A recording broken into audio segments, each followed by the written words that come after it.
कितने लोग पूर्ण सुखी हैं? हाथ ऊपर करना है। पूर्ण सुखी कौन कौन है? हैं?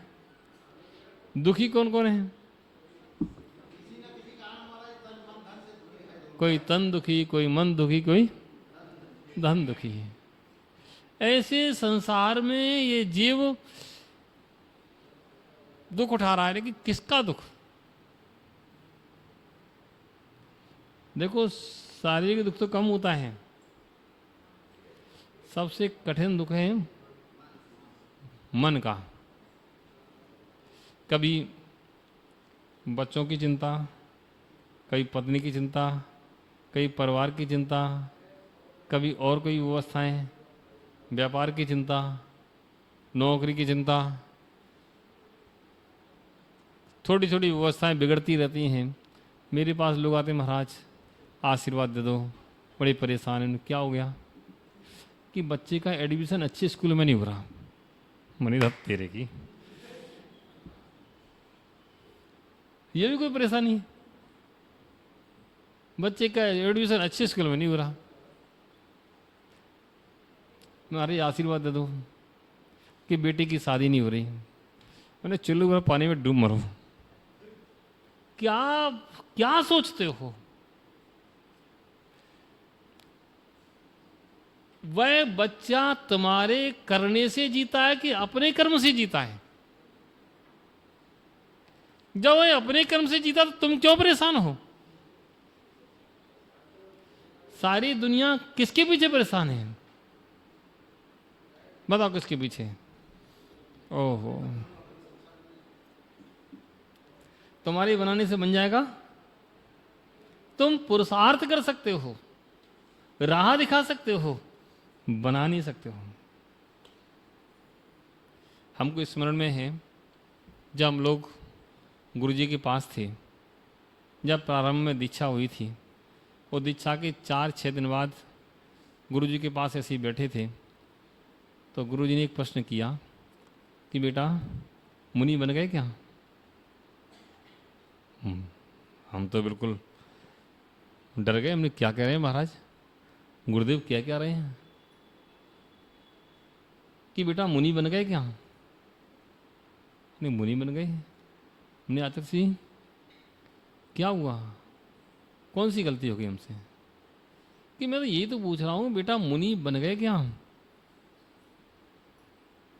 मैंने कहा आचार्य जी, आपने दीक्षा दी, आपने के सामने कपड़े उतर गए सारे, घर छूट गया, द्वार छूट गया, सब कुछ छूट गया, आपने पीछी दे दी, कमंडल दे दिया, आपने संस्कार दिए, अब आपके सामने बैठे हैं और आप ऐसी बात कर रहे हो कि मुनि बन गए क्या? बोले बेटा वही तो पूछ रहे हैं कि मुनि बन गए कि नहीं बन गए। है ना गुरुदेव, मैं समझा नहीं। बोले बेटा मैं संस्कार दे सकता हूँ, पीछे कमंडल दे सकता हूँ, मुनि नहीं बना सकता हूँ। मुनि तो तुम्हें स्वयं ही बनना पड़ेगा। ओहो, प्यारे बंधु, हर व्यक्ति अपने पुरुषार्थ से ही सफल होता है, अपने कर्म से ही सफल होता है, अपने पूर्व संचित कर्मों के फल को ही भोगता है, वर्तमान संचित कर्मों को संचित करके आगामी समय में भोगता है। ये हर जीव का अपना अपना नियोग होता है। हम किसी दूसरे के लिए कदाचित निमित्त कारण हो सकते हैं, लेकिन उपादान कारण नहीं हो सकते हैं। निमित्त कारण हो सकते, उपादान कारण नहीं हो सकते हैं। उपादान कारण तो उसको स्वयं ही बनना पड़ेगा। दुनिया की चिंता करके जो हमारा श्रम हो रहा है, वह हमारा श्रम उचित है कि अनुचित? बताओ, जोर से बोला करो। अनुचित है। ओहो, सुन लो भाई, हम नहीं कह रहे हैं, प्रदीप जी कह रहे हैं।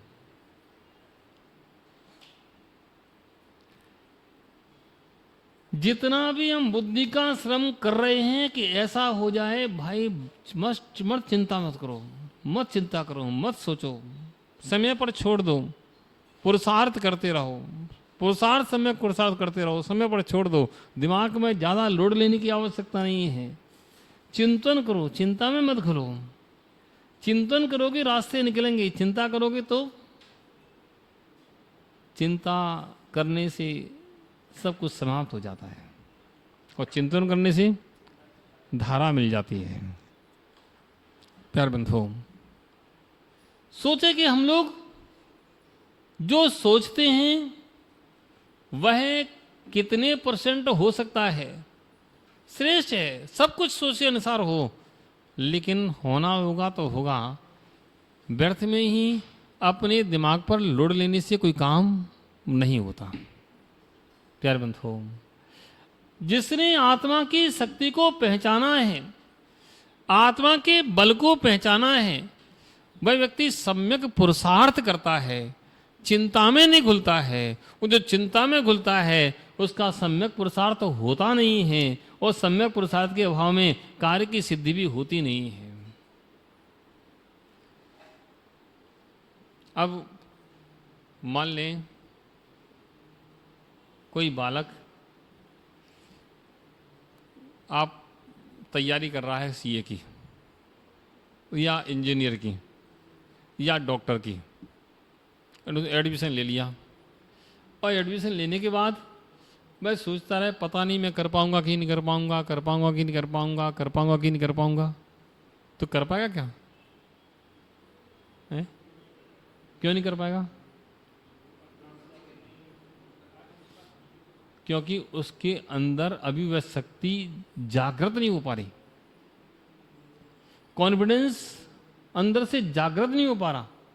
और जब तक कॉन्फिडेंस जागृत नहीं होगा तब तक वह काम कैसे करेगा, कैसे आगे बढ़ेगा, कैसे बढ़ेगा? कोई व्यक्ति सोचे दुकान खोलना है और दुकान चलेगी कि नहीं चलेगी, तो क्या वह दुकान खोल पाएगा क्या? और खोल भी लेगा, चला पाएगा क्या? शायद नहीं चला पाएगा। क्यों? उसके अपनी शक्ति पर उसको विश्वास नहीं है। और जिसको अपनी शक्ति पर विश्वास नहीं होता है वह दुनिया में 2 कदम भी चलना उसके लिए संभव नहीं है। आज आप लोग अपने पैरों पर खड़े हो, अपने विश्वास से खड़े हो कि वैसे ही खड़े हो हैं? ओहो, ये विश्वास कब जागृत हुआ? सोचो, जब छोटे थे तब पैरों पर खड़े नहीं हो पाते थे। पैर तो थे, पैर तो थे, जन्म से ही 2 पैर थे। कब से थे? जन्म से ही। तब भी पेट के बल खिसकते थे। फिर धीरे धीरे तुम्हारे लिए प्रेरणा दी गई, तब तुम घुटनों के बल खिसकने लगे और प्रेरणा दी गई, फिर तुम्हारा कॉन्फिडेंस बढ़ा खड़े होने का। माँ ने, पिता ने, मित्र ने, किसी ने हाथ पकड़ के ऐसा खड़ा किया, तुम ऐसे डगमगाते खड़े हो गए। तुम्हारा दिमाग उस बात को सेट कर रहा था कि हम खड़े हो सकते कि नहीं हो सकते, खड़े हो सकते कि नहीं हो सकते। तुम्हारा दिमाग उस बात को कैच कर रहा था।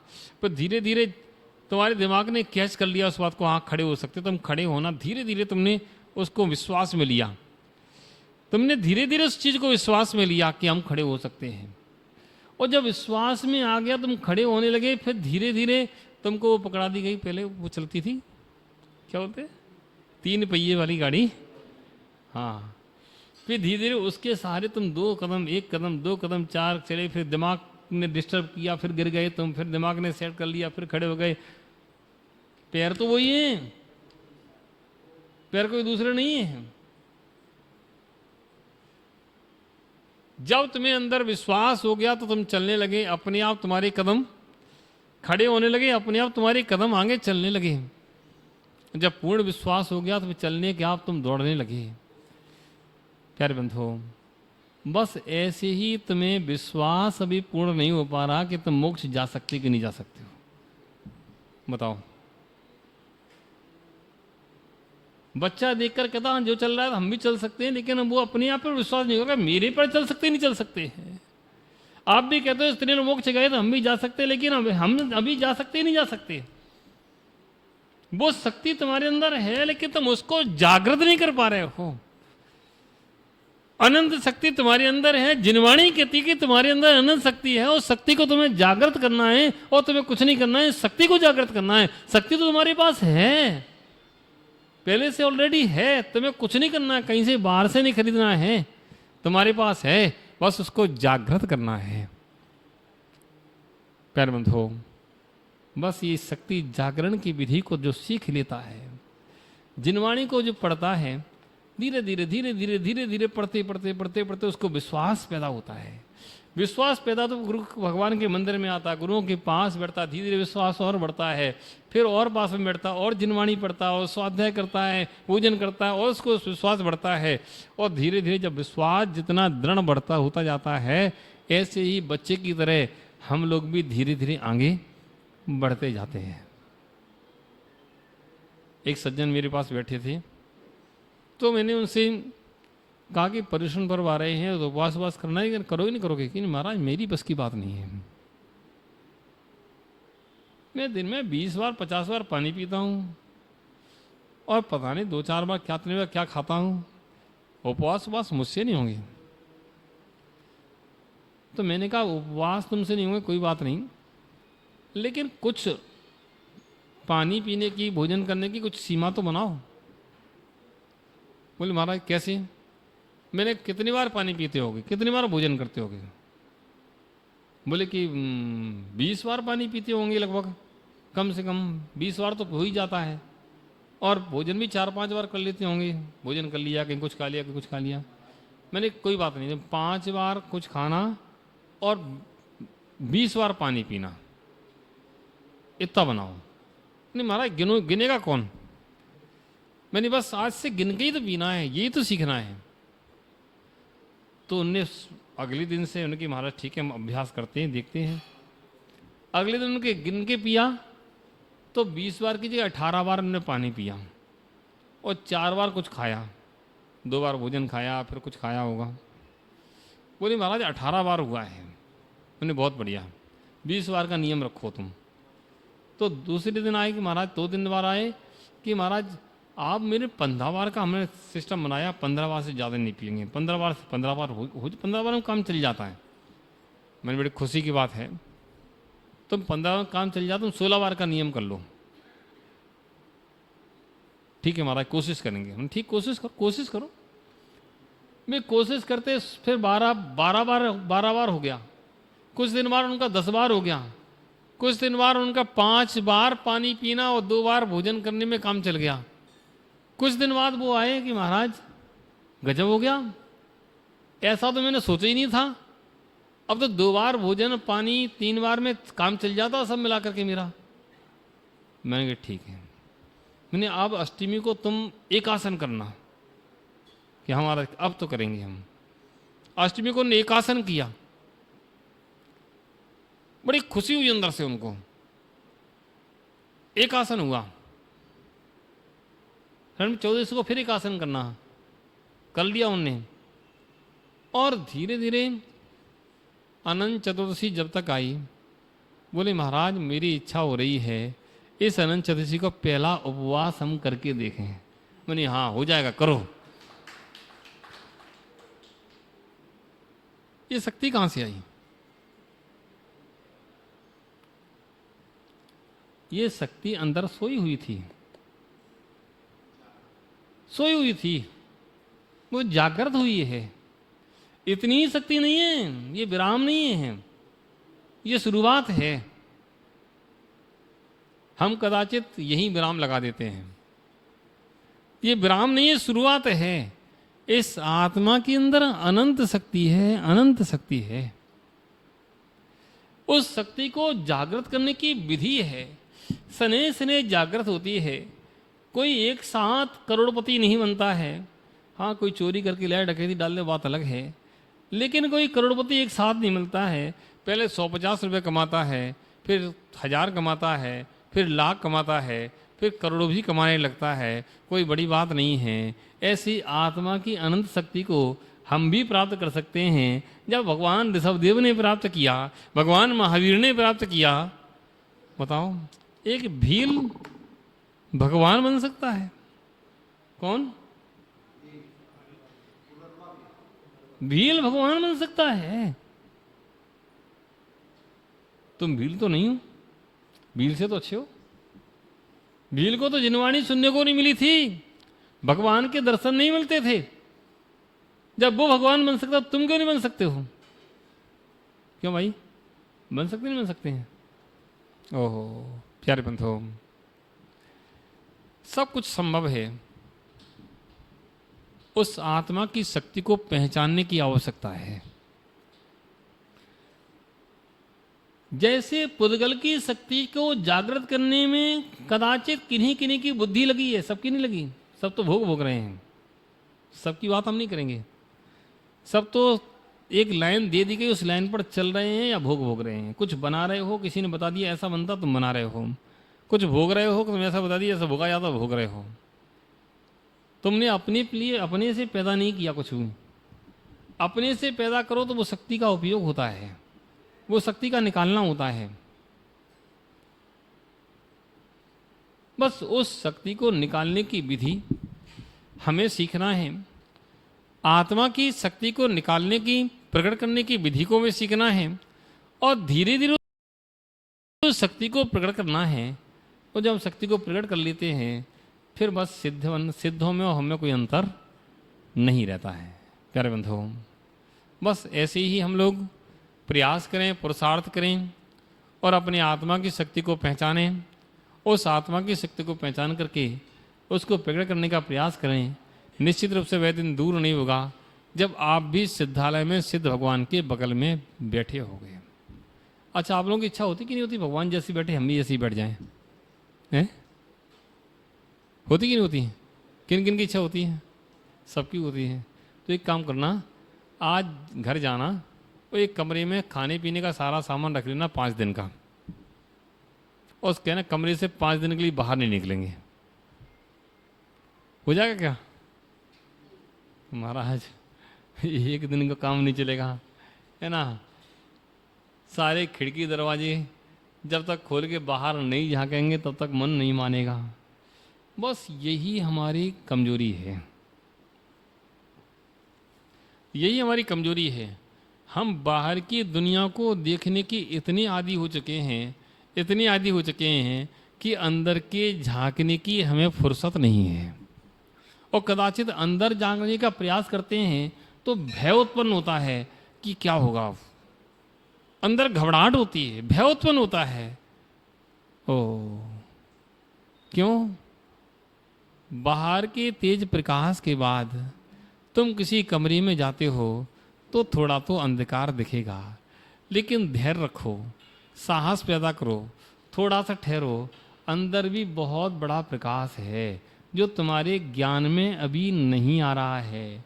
बस उस अंदर के प्रकाश को तुम थोड़ा सा ठहरोगे तो धीरे धीरे अंदर का प्रकाश तुम्हें दिखने लगेगा। और जब तुम्हें अंदर का प्रकाश दिखने लगेगा तो बाहर झांकने की तुम्हारी इच्छा होगी नहीं, होगी नहीं। बस अंदर थोड़ा सा ठहरना पड़ेगा। प्यारे बंधुओं, बाहर की चमक अलग प्रकार की है और अंदर की चमक अलग प्रकार की है। हीरे मोतियों की चमक हीरे मोती जैसी है और बल्ब की चमक बल्ब जैसी है। तुम बल्ब से मोहित फिर रहे हो, पतंगी की तरह संसार की चमक में तुम घूम रहे हो, तो अंदर की हीरे मोतियों की चमक तुम्हें कैसे दिखाई देगी? थोड़ा सा धैर्य रखना पड़ेगा। जब वो चमक तुम्हारी समझ में आने लगेगी तो ये चमक फिर तुम्हें अपने आप फीकी लगने लगेगी। ऐसे हम लोग आत्मा के जागरण की ओर प्रयास करें, आत्मशक्ति के जागरण की ओर प्रयास करें, तो निश्चित रूप से हमारे लिए बहुत बड़ी उपलब्धि इसी जन्म से होना प्रारंभ हो जाएगी। कोई अगला जन्म हमें लेना नहीं पड़ेगा। लोग हमसे कहते हैं महाराज अब तो निकल गई, अब क्या है? अब निकली नहीं है, निकली नहीं है। जितनी बची है उसको कोई इतनी बची है, जितनी बची है उसको कोई इतनी बची है, निकली नहीं है। ऐसा मान लो निकल गई तो गड़बड़ हो जाएगा। इतनी बची है, ये हमारा सौभाग्य है, इस बची है, इसका लाभ मुझे लेना है। निकल गई उसकी चिंता नहीं करना है, उसकी चिंता करेंगे तो हम बेकार हैं। हमारे पिताजी ने 10 लाख रुपए दिए हैं और मैंने 9 लाख खर्च कर दिए, 1 लाख बचे हैं, तो 1 लाख से तो व्यापार करो। कोई बात नहीं, 9 लाख खर्च होगा, कोई बात नहीं, 1 लाख तो बचे हैं, उसका तो सदुपयोग करो। उसके गम में क्यों रोते हो, ये निकल गई सब, इसके गम में मत रो। उस 9 लाख का उपयोग करो, 1 लाख का उपयोग करो, 1 लाख फिर 10 लाख होंगे और फिर 20 लाख होंगे। आप चिंता न करें, आप पुरुषार्थ करते जाएं। प्यारे बंधुओं, ऐसे हम लोग आत्म जागरण के लिए, आत्म शक्ति के जागरण के लिए पुरुषार्थ करेंगे तो हम लोग को बहुत बड़ी उपलब्धि होगी। सबके लिए, समझदार के लिए, समझदार के लिए, और आप लोग, अरे बोलो तो समझदार हैं। अरे भगवान के चरणों में बैठे हैं, गुरु के चरणों में बैठे हैं, ना समझ नहीं है, ना समझ तो बाहर घूम रहे हैं। समझदार ही बैठ पाते हैं, जिनवाणी सुनने की रुचि समझदार को ही होती है, ना समझो को नहीं होती है। थोड़ी भी रुचि हो रही है, तुम समझदार हैं, इसलिए बस समझदारी को बढ़ाना है। धीरे धीरे समझ बढ़ेगी, धीरे धीरे बढ़ती है समझ, थोड़ी कि पहले 2 महीने में समझ आ जाती है। 2 महीना का बच्चा होता, थोड़ा बड़ा होता और समझ बढ़ती, और बड़ा होता और समझ होती, ऐसे हमारी भी समझ बढ़ेगी, कोई बात नहीं, बस समझ बढ़ाने का प्रयास करते रहें। सबके लिए मंगल आशीर्वाद। जय बोलिए आचार्य गुरु विश्वास सन्मति सागर जी महाराज की, द्वादशांग जिनवाणी माता की। बगल